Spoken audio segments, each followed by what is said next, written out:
What's up, y'all? Welcome back to another episode. Today I'm going to show you how you can eliminate weeding with your small scale farm or your garden. Let's jump into it. So weeding is a task that we have tried to completely eliminate on our farm.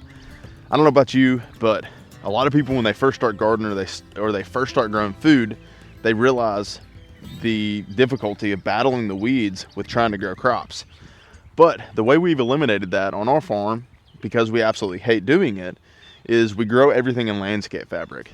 Now, we will direct seed some crops that we just simply can't plant into landscape fabric, but any crop that we're going to transplant out into the field, that could be onions, that could be lettuce, that could be kale, that could be tomatoes, that could be cucumbers, everything that we start as a seedling and then goes and gets transplanted out into the field is going to be grown in landscape fabric. So like we planted these onions here yesterday, and simply we've got these templates already ready to go. So we'll lay down our fertilizer, we'll lay down drip lines, and then we'll lay this piece of fabric down on the ground, put landscape fabric staples so the wind doesn't blow it away.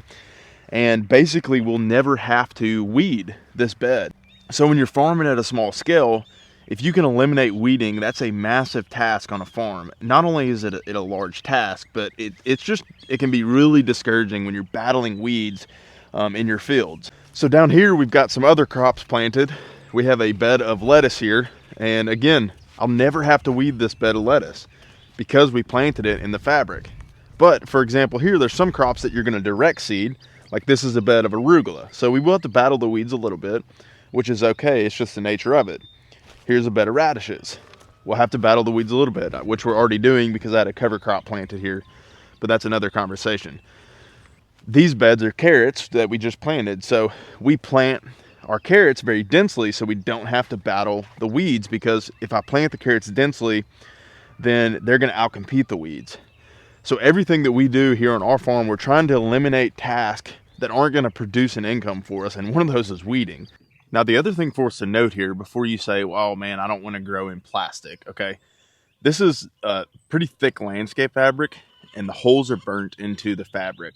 This stuff will last years and years and years. So this isn't plastic culture, which you typically see in large scale agriculture, where they're using a one-use plastic and then it gets thrown in the landfill.